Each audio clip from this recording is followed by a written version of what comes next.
Bine v-am găsit, dragii mei din Zodia Capricorn, oriunde v-ați afla.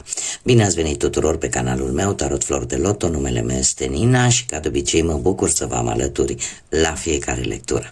Azi voi face un clip, mai bine zis, în care voi încerca să explic în linii mari, desigur generale, de ce un Capricorn este diferit de un alt Capricorn. Printre cei mulți factori care pot interveni, desigur, începând cu harta personală, astrală a fiecăruia, în care se țin cont de ora nașterii, locul nașterii, data nașterii, eu am zis să vin așa, să împărțim un pic firul în 3 de data aceasta, în așa fel încât să aduc așa un pic de lumină în aceste diferențe care apar la persoanele care sunt totuși din aceeași zodie, dar care se diferențiază destul de mult unii de ceilalți. Și, dragilor din Capricorn, haideți să vedem cei născuți atât în noiembrie, în decembrie, mă scuzați, cât și în ianuarie. Da? Voi împărțiți aceleași caracteristici principale, esențiale, cu care vine Saturn, care este guvernatorul vostru. Asta ce înseamnă? Că indiferent de data voastră de naștere, care e inclusă în zodia Capricorn, voi sunteți foarte responsabili, foarte ambițioși, foarte disciplinați, aveți multă răbdare și aveți o puternică înclinație către reușită pe termen lung. Unde apar diferențele? Fiecare zodie este împărțită la rândul său în 3 decani. Și aici începe diferențierea între caractere, ca să zic așa. Cei care sunteți, și bineînțeles apare, o să vedeți, apare influența zodiilor vecine, zodia anterioară și zodia posterioară după voi. Dar haideți să începem cu primul decan din Capricorn, care este cuprins în perioada 22 decembrie până pe 31 decembrie. Primul decan este în mod complet guvernat de către Saturn. Asta înseamnă că voi, dragilor, sunteți capricorni adevărați, capricorni originali, ca să zicem așa. De ce? Pentru că voi nu aveți decât influența energetică a planetei Saturn, care este guvernatorul principal al zodiei. Acum, cum sunteți voi, cei din primul decan, în această perioadă de timp? Voi sunteți foarte disciplinați, foarte focusați pe munca aia dură. În momentul în care vreți să vă atingeți anumite scopuri și să aveți stabilitate, pentru voi asta este o mare responsabilitate și voi sunteți într-un mod foarte profund, cum să spun eu, vă compromiteți foarte mult și vă asumați toate lucrurile care sunt necesare de făcut în așa fel încât să aveți reușită pe termen lung. Sunteți practici, sunteți raționali și foarte serioși în ceea ce privește viața voastră și în ceea ce privește lucrurile pe care voi vreți să le faceți pentru voi. Trebuie să vă spun că de multe ori tocmai faptul că sunteți practici, raționali, serioși, poate să facă ca oamenii să vă perceapă destul de rezervați și poate destul de distanți, destul de reci. Acum, tot în primul decan mai am de făcut niște specificații, și anume, primele 3 zile din acest decan, și vorbim de data de 22, 23 și 24 decembrie, în afară de toate aceste caracteristici, calități pe care eu le-am prezentat mai înainte, voi aveți și influența zodiei care tocmai s-a terminat înaintea voastră și e vorba de Săgetător. Ce înseamnă asta? Că voi, dragilor, puteți fi mai optimiști decât ceilalți, mai aventurieri decât ceilalți. Câteodată cum să spun, adăugați așa o ușoară atingere de libertate la acea fire foarte serioasă Probabil că voi vă focusați în ceea ce privește viața, o vedeți mult mai expansiv și mult mai filozofic decât ceilalți, da? Pentru că primiți cumva influența energiei din zodia Săgetător. Chiar dacă nu pierdeți din vedere obiectivele voastre practice. Acum, haideți să vedem care este energia voastră, dragilor, cei care sunteți în primul decan. Care este energia voastră?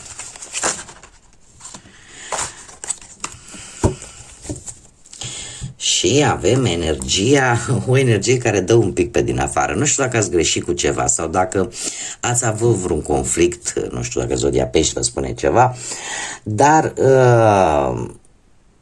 ceva aici s-a întâmplat, ați avut ori mici tensiuni și acum sunteți într-o fază de regret, poate, sau e posibil să se fi întâmplat vreun accident mic acolo,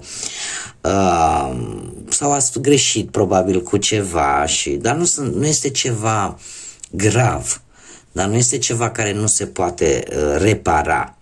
Alții sunteți într-o fază în care vreți să lăsați trecutul sau să lăsați în trecut, mai bine zis, o anumită situație care s-a cam terminat. Alții sunteți dezamăgiți că poate o anumită situație parcă pare să nu se schimbe, pare să meargă în aceeași direcție și să nu apară nicio schimbare. Așa că alții poate v-ați dat seama că e timpul să dați drumul la ce nu vă mai folosește, la ce nu mai prezintă interes pentru voi. În general, cred că e vorba de mult zgomot pentru lucruri foarte mici. Acum, haideți să discutăm un pic de al doilea decan.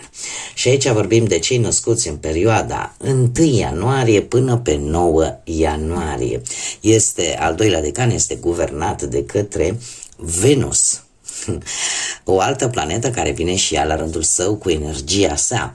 Așa că ne vorbește de iubire, de plăceri, de dorințe, da? Și de nevoia de iubire de asemenea. Cei care sunteți născuți în această perioadă și în al doilea decan, se pare că sunteți mai concentrați, mai centrați pe relații și pe echilibrul la nivel personal.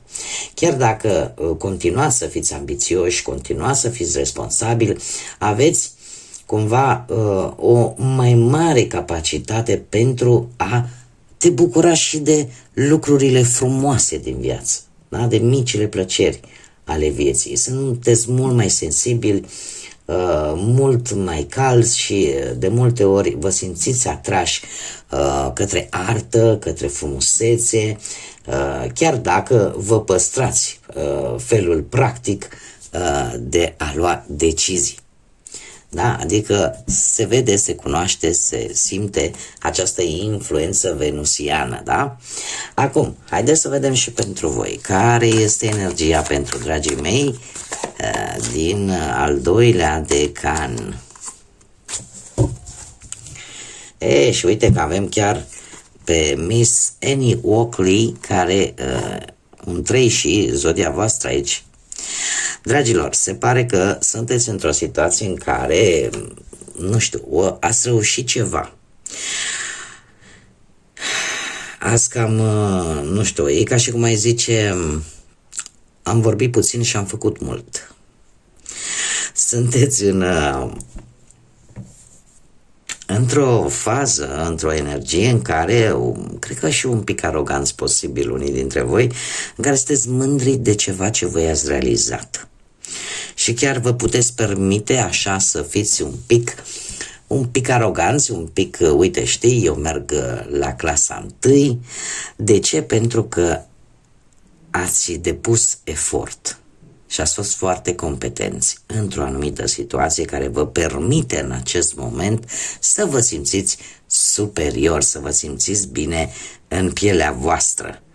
Da? Chiar eu aș spune că unii dintre voi chiar a venit un succes, ca să zic așa, după o lungă așteptare și după o lungă perioadă în care poate ați făcut sacrificii sau poate a trebuit să munciți foarte mult pentru a obține aceste lucruri. O energie frumoasă. Acum, mergem la cei din al 3-lea decan, perioada 10 ianuarie până pe 19 ianuarie, care este guvernată de către Mercur. Mercur, care știm foarte bine, este planeta minții, a gândurilor, a formei de a gândi, cum ne comunicăm și cum vedem lucrurile pe care poate alții nu le văd. Da?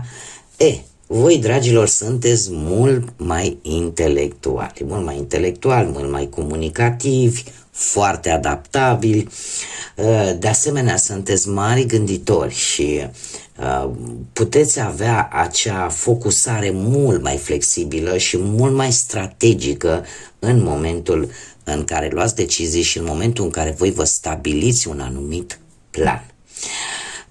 Sunteți foarte buni în a rezolva probleme și în comunicarea atât a ideilor voastre cât și faptul că atunci când vă expuneți părerea, o faceți într-o manieră clară și foarte efectivă.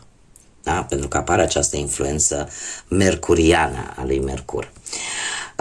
De asemenea, aici trebuie să fac chiar o mică specificație. De ce?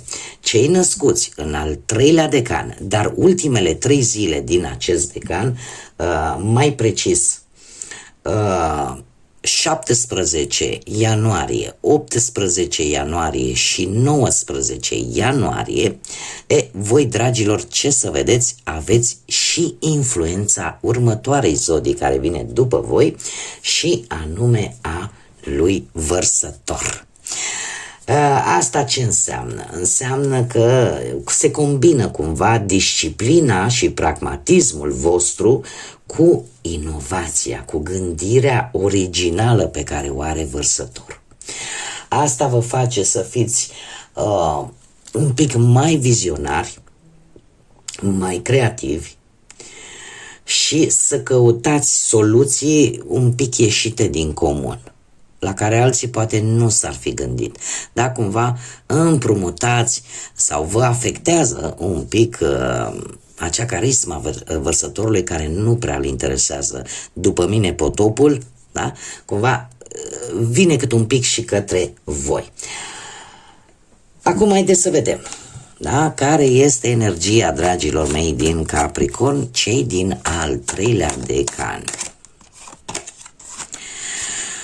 Dragilor, voi sunteți într-un moment, da, și uite că nu se dezice, avem aici chiar zodia Vărsător pentru cele 3 zile, ultimele 3 zile din al 3-lea decan și avem cifra 7. Dragilor, unii dintre voi sunteți într-o energie a introspecției, a inteligenței, în care vreți să evaluați foarte bine o situație, o gândiți foarte profund și eu aș spune că aveți un puternic simț de observație. De ce? Aici avem o iluzie optică care, tocmai pentru că vă folosiți oarecum înțelepciunea și analizați foarte bine și vă uitați foarte atent la problemă sau la situația în sine, vă dați seama că nu tot ceea ce aparent pare a fi, de fapt, este și în realitate.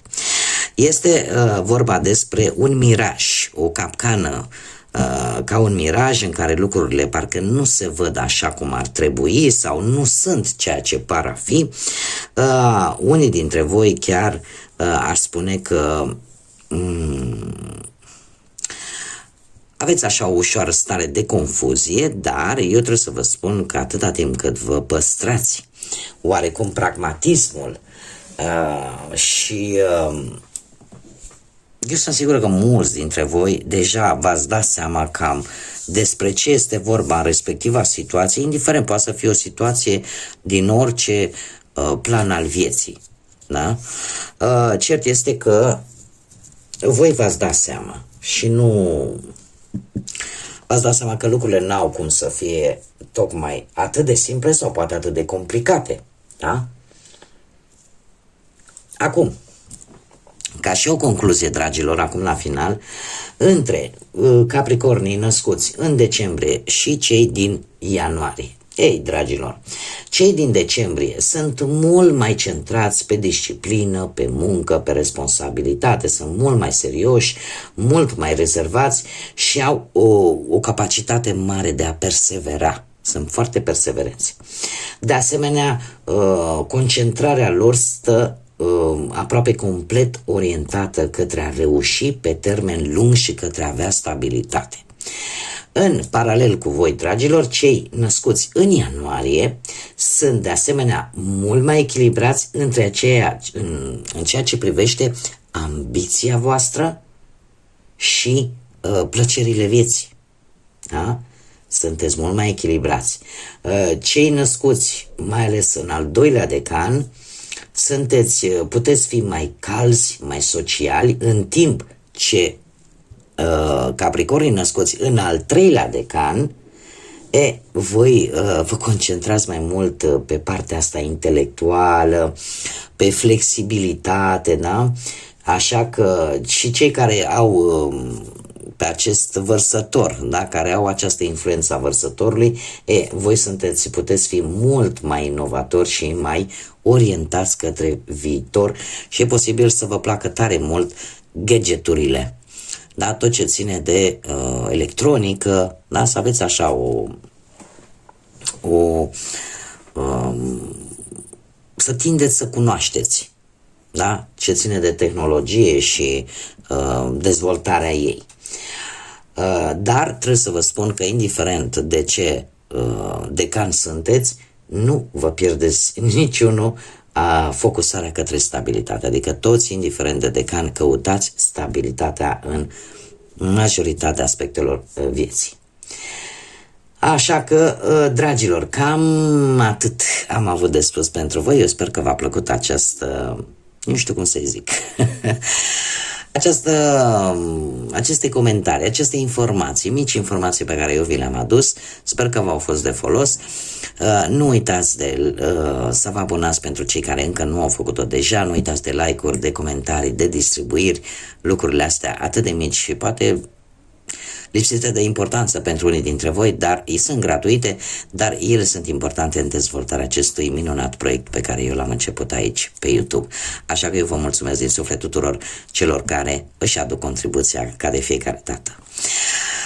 Până data viitoare, când ne vom reîntâlni, eu vă doresc tot binele din lume, să aveți parte de cât mai multă energie pozitivă, să aveți parte de lumină atât în suflete cât și în gânduri. Până data viitoare, ca de obicei, să fiți iubiți, dragilor!